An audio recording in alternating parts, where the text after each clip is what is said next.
দেখো গাইস, কাকা কিন্তু একটা কত বড় মাছ পেয়েছে, একটা ভোলা পেয়েছে আর একটা ভেটকি পেয়েছে কিন্তু। তো গাইস দেখো, এখন কিন্তু জোয়ার, আর এই জোয়ারে একটা শঙ্কর মাছ এসছে এখানে, দেখতে পাচ্ছ গাইস।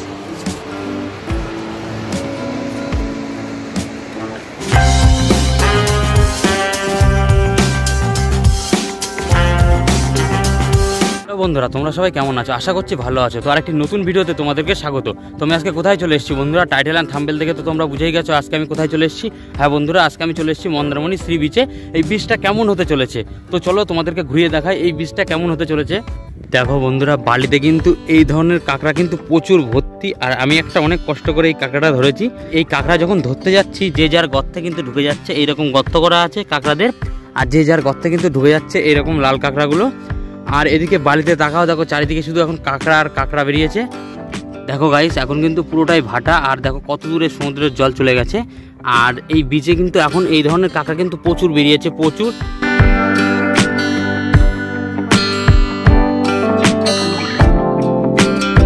এখন 2:30 বাজে, আর দেখো জল কোথায় চলে গেছে, সমুদ্রের জল এই মন্দারমণিতে আসলে তোমরা কিন্তু দেখতে পারবে। আর পুরোটা দেখো কতটা পুরো একদম ফাঁকা আর ফাঁকা, দেখতে পাচ্ছ গাইস। পুরো বিচটা কিন্তু একদম পুরো ফাঁকা আর ফাঁকা রয়েছে। কম ঢেউ উপভোগ করতে চাও, যারা কম ঢেউ ভালোবাসো তারা কিন্তু অবশ্যই মন্দারমণিতে চলে আসো। মন্দারমণি সি বিচে কিন্তু কম ঢেউ আসে। আর এখন যেটা দেখতে পাচ্ছি, বিচটা কিন্তু পুরোটাই ফাঁকা রয়েছে, তবে কিন্তু ফাঁকায় ফাঁকায় তোমরা কিন্তু স্নান করতে পারো। লোক আসে, হয়তো এখন ফাঁকা রয়েছে, আর এই ফাঁকা ফাঁকায় স্নান করার কিন্তু একটা মজাই আলাদা। তুমি মনে করো ট্রেন ধরে আসবে, ট্রেন ধরে কিন্তু আসতে পারো। আর যারা মনে করছো বাস ধরে আসবে, বাস ধরে আসতে গেলে কিন্তু 250 থেকে 300 টাকা খরচা পড়বে এই মন্দারমণি সি বিচে আসতে গেলে। গাইস, ওই জায়গাটা রয়েছে কিন্তু রিসর্ট, আর রিসর্ট থেকে দেখো আমি কত দূরে কিন্তু চলে এসেছি। আমি কিন্তু হাঁটতে হাঁটতে অনেকটা দূরেই চলে এসেছি। আর এই জায়গাটা কিন্তু একটা লোক দেখছি মাছ ধরছে, আর দেখো জল কিন্তু কোথায় চলে গেছে, একদম কিন্তু কম ঢেউ রয়েছে এখন। গাইস, কিভাবে কিন্তু এরা বালির নিচে ঢুকে যায়, দেখেছো?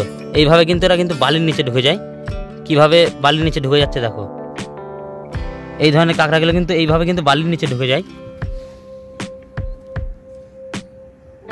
দেখেছো? এই দেখো, এইভাবে কিন্তু এরা বালির নিচে ঢুকে যাচ্ছে, ঢুকে গেল বালির নিচে।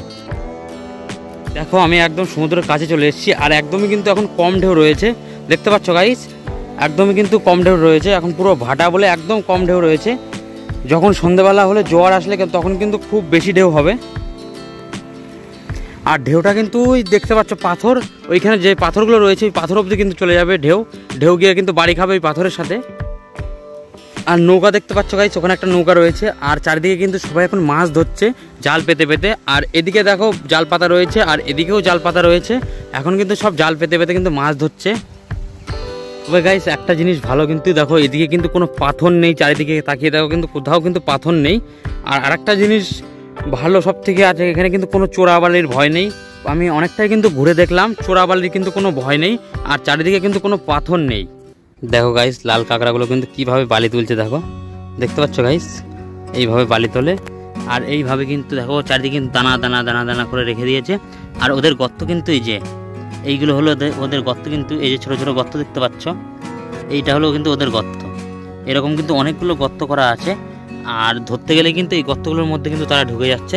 এরকম কিন্তু অনেক গর্ত করে রেখে দিয়েছে তারা। দেখো গাইস, দেখো গাইস, একটা কাকাকে দেখতে পাচ্ছি, আর কাকা কিন্তু সমুদ্র থেকে মাছ ধরে নিয়ে আসছে।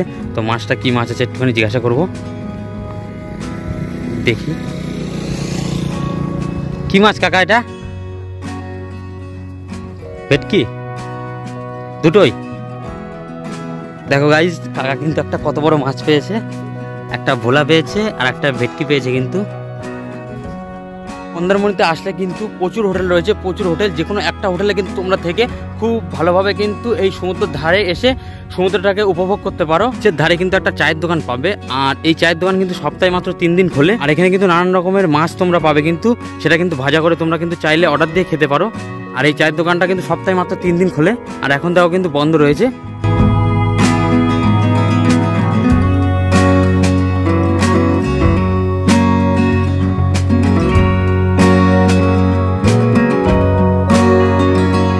এই যে সমুদ্রের জল যখন জোয়ারে আসে না, তখন কিন্তু এত দূর চলে আসে। যে পাথরগুলো দেখতে পাচ্ছ, এই পাথরগুলো এই কারণের জন্যই দেওয়া রয়েছে, কারণ সমুদ্রের জল এসে কিন্তু ডাইরেক্ট এই পাথরে বাড়ি খায়।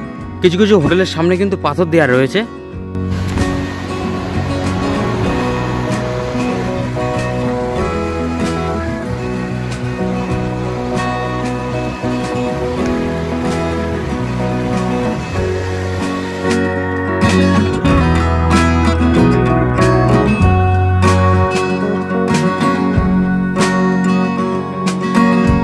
তো গাইস দেখো এখন কিন্তু জোয়ার, আর এই জোয়ারে একটা শঙ্কর মাছ এসছে এখানে দেখতে পাচ্ছ গাইস। এই শঙ্কর মাছটা কিন্তু আর যেতে পারেনি, তাই এইভাবে রয়ে গেছে।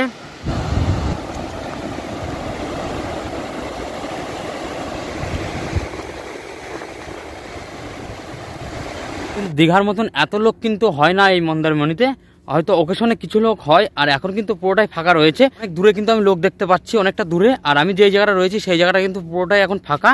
এই ফাঁকা বীজটা কেমন লাগলো অবশ্যই আমাকে কমেন্ট করে জানাতে পারো। আর ভিডিওটা কিন্তু আমি এখানেই শেষ করছি। সবাই ভালো থেকো, সুস্থ থেকো, আবার দেখা হচ্ছে নতুন কোনো জায়গায় নতুন কোনো ব্লগ ভিডিও নিয়ে। তো চলো টাটা।